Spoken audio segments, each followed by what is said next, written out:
Okay, so in the previous tutorial I covered just creating this little Boxee rig, right? It created a little control, spline controller. We've got a subdivision surface on the cube and bend, and we have a ground plane in here. There's several different, as we're animating, the other thing we want to do is make it easy to select things, and we don't want to accidentally select things that we do not want. In this setup. So I want to show just a few things to get this ready. Also just how to put a few materials on here. Again, stuff that I did in class. So the first thing is, let's talk about the ground plane itself. Before in class, we looked at the camera and the idea of putting a protection tag on it. So let's look at that. So what I don't want to do is accidentally think that I'm grabbing the controller and accidentally move the floor around, right? Be like, oh, I'm trying to select this thing over here and I'm accidentally doing that, right? So let's go over the plane and where's this? Oh yeah, rigging tags protection, right? Which says, hey, let's lock this object so you cannot move it or scale it or rotate it, right? So if I try to move it, I can't, right? So that's a step in the right direction. It's not a bad deal, right? I just want the ground plane to be there. But I keep clicking on it, right? I'm trying to just click on this thing and I keep clicking on the floor. It's driving me crazy. So let's add one more tag to this. And there are several ways that we could do this, but I want to show multiple. So in this one, what we could do is a programming tag called interaction. So for this object, so now what I'm going to do is disable viewport selection. Right? So now when I click on the ground plane, I can't select it at all. Right? As I click on it. I can click on other things. I can click on all these other little things, but I can't click on the plane. I could select it up here, which is nice, though, in case I need to do something. But we just want to make sure that I can't click on it in the scene. So that's a positive.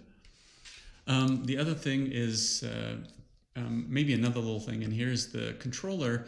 It's a little tough to see, right? It's kind of, the other thing too is I'm going to actually add a little bit of rounding to it. Maybe this is what I should have done in class. Let's call that just 5. So it's nice and rounded, but I also get a sense of the 4 sides with it instead of using a circle as I did in class. All right, so that's nice. But the other thing too is it's hard to see, right? It's just kind of gray in there. So if I go to the basic tag for the object, what we can do is decide on different colors for objects. So right now for the basic object, it's called Boxee control.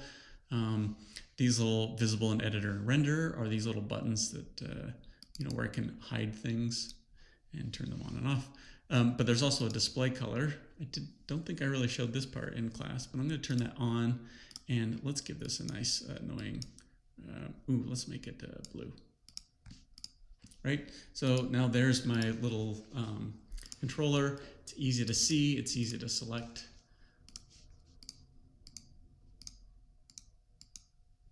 Right, with the move tool. In fact, I'm just curious with the move tool. Yeah, that'll work. It's a little, this is one thing, there's probably a way to do this better within soft selection in here. The nice thing is Cinema 4D allows you to, if you hit the space bar, to toggle between move and select for your object. So it's easier to see in here. I do have the bend tool. I don't really need to see subdivision surface and cube.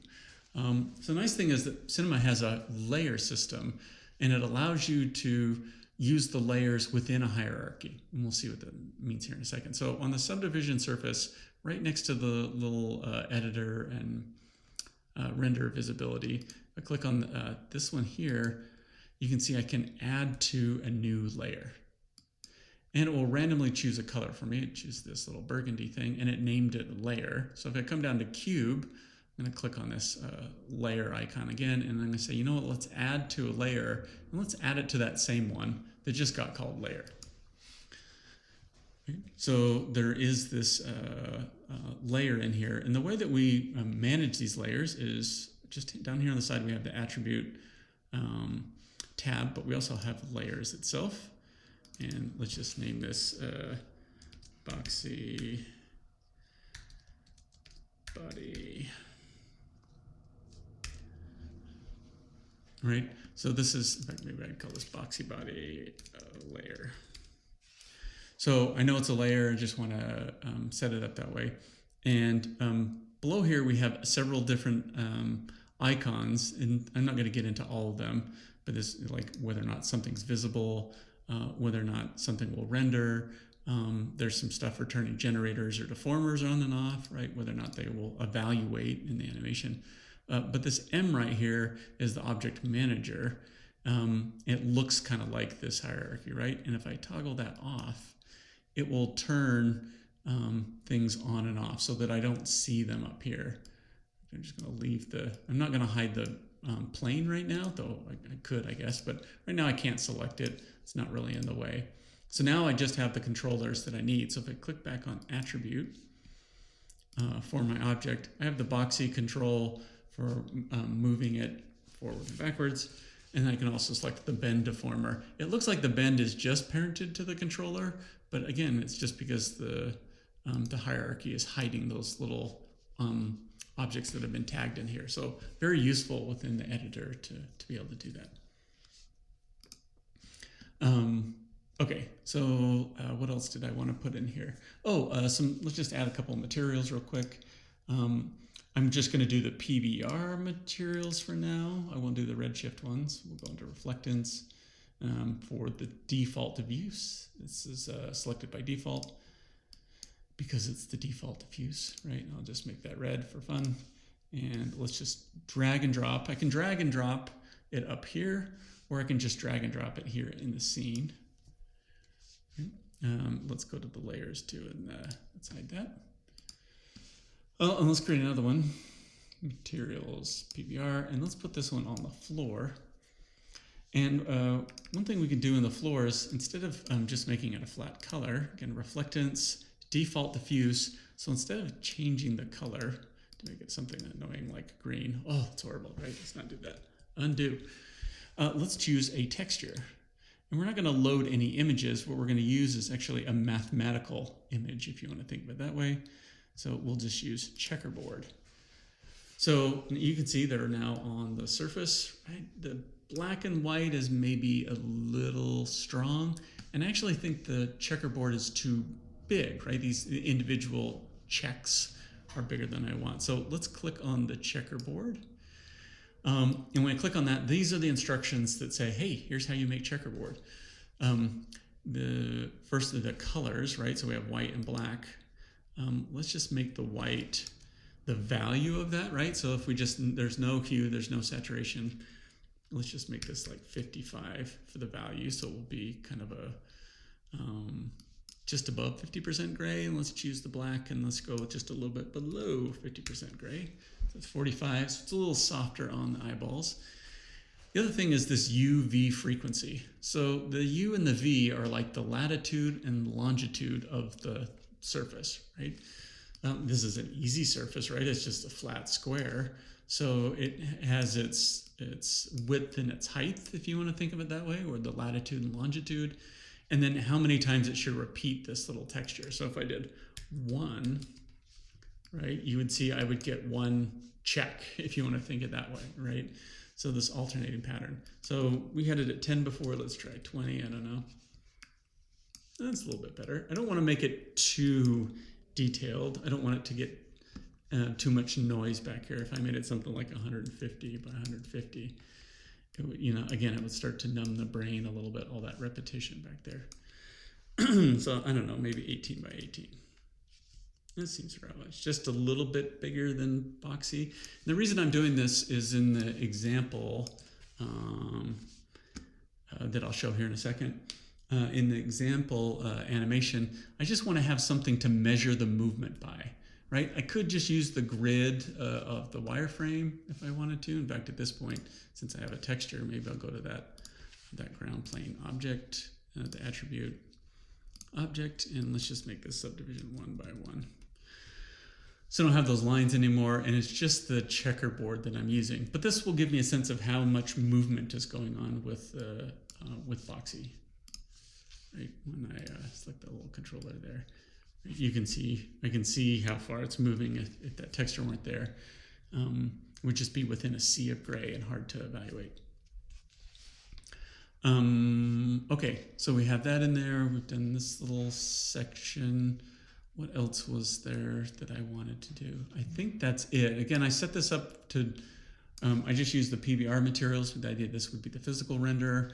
Maybe in class I'll show later how to set this up with the checkerboard with the redshift material. It's a little different and maybe a little too much for this tutorial. So right now I have something where I can animate the Boxee character with the controller.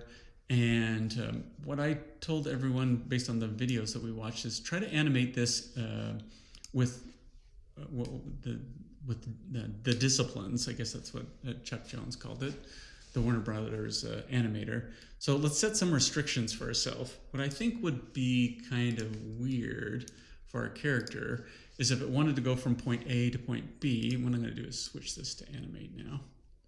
So I have this different layout. So if I wanted to animate across the surface, if I chose, well, let's just select this. And let's click on that and put a keyframe there. And we'll move to frame 24 maybe. And let's say I wanted the character to move over here. And again, we'll just, with that highlighted, you can see that I have the position selected. So it's putting a keyframe there from 0 to, and the character's kind of moving sideways. And the reason I hate this actually is because when I walk, rarely do I walk diagonally, right? This is animals, like whoever it is, right? Maybe there's some slugs that move at a diagonal direction, right? Or some manta ray in the ocean. But people, bipeds, quadrupeds, we tend to move the direction that we're facing. So if you decide to animate, as you decide to animate your character, let's do things like making sure that it's pointing in that right direction. So what I'm going to do is come down into the little dope sheet here, and I'm just going to select the keyframes that are already here. And I don't know, let's just move to frame 14. So right now the character is going to move from here to here. But what I'd like to do is make sure that it rotates so it's facing that direction. So if I click on the little controller, let's go ahead and select R and keyframe those 3. And then we'll move to, I don't know, frame 12, maybe right before it moves. I want it to finish rotating before it goes forward. So now we'll do rotate, and let's just rotate it so it's basically pointing that direction. It doesn't have to be like scientifically perfect or something, but it just needs to be, there we go, that looks pretty good. So it looks like it's pointing that direction. I will go ahead and again make sure that my controller is selected. And before I change the time, I could be moving the time slider here or down here, it doesn't matter. But I'll just click on the keyframe for the rotate.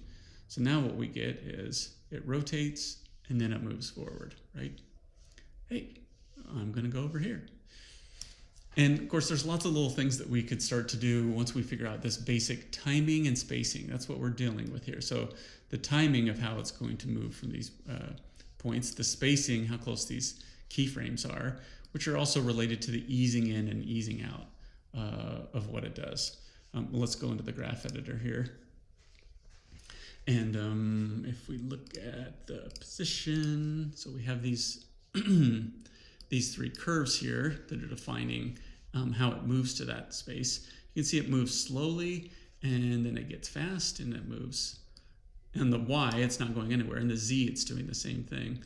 So let's just go ahead and select the Z, and I'm going to make it so that it moves very, very slow and then races to this little point, and races to this little point.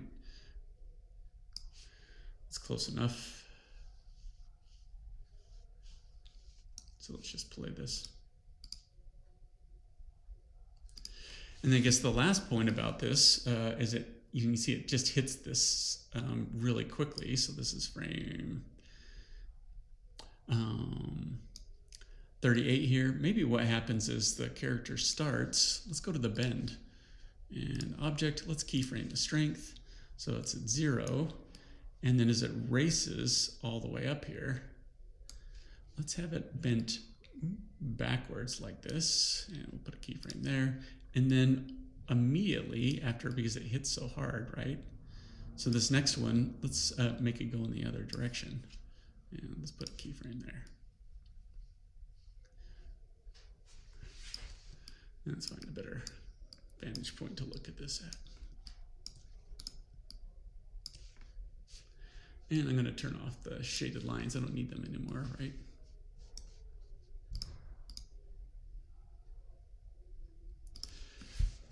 Let's go to the bend here. So you can see how quickly this this happens. Maybe we'll stretch this out so it moves.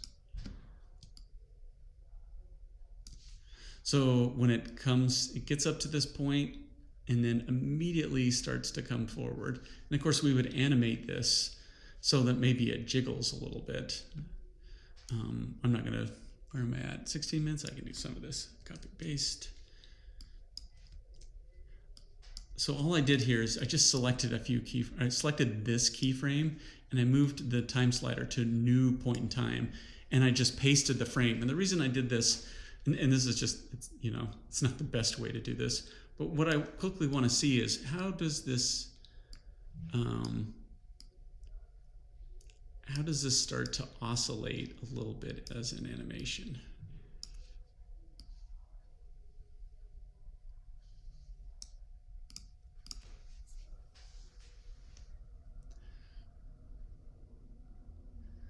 So because I know that in this this overlapping motion where the top half of it's going to catch up with and be after when the bottom stops, right? It's just like you running and skidding and then you have to throw your upper body to kind of slow yourself down. That's exactly what's happened to little Boxee here, right? It comes forward and it hits. It doesn't come forward until it hits this mark, right? It has to have an equal and opposite reaction. If it started leaning forward before it hits that mark, 1, it wouldn't be funny. 2, it wouldn't have the physicality of it, of this kind of cartoon 12 principles effect. But it just wouldn't make any sense, right? Because the thing that's throwing it forward is the fact that it stops so immediately, and that causes that little jiggling, right? So we're defining the parameters or the disciplines for the character, and I don't want it to move side to side. I want it to be able to rotate to decide where it's going to go, and maybe it gets to this point where it bangs against some invisible force, right? Maybe it makes a decision at this point. We'll go back to the coordinates. Let's keyframe its position again. In fact, let's do, that'll be okay. Well, in fact, before we make it move anywhere, let's go ahead and rotate it again. So get done. What did I say, 52? Let's put keyframe here, and then maybe what we would do is, again, rotate it to go in a new direction. Right? So it hits, it wobbles, figures out what to do, and then it goes in a new direction. So these are the kind of things that I want you to experiment with, is the timing of how quickly does it move across the ground. And since I've already established it kind of moved that way from here to here, maybe it should move to the next way and the next position in a similar manner, right? I wouldn't like walk slowly somewhere and then run quickly somewhere and then walk. I mean, for the most part, I would probably be pretty consistent about what I would do. So if Boxee's kind of in a hurry to try to go one place and then that place and then over that place, maybe it's afraid and doesn't know what to do, right? And it keeps banging against an invisible wall. So try to be consistent with whatever you decide your character is doing. If it's lazy and it's moving slow, just continue to do that unless there's an obvious reason for it all of a sudden to speed up and move differently than what you've already established the character is doing. All right, another long one, but I wanted to make sure not only to show you some of the details behind this character setup, but also what we're trying to do in the animation. All right.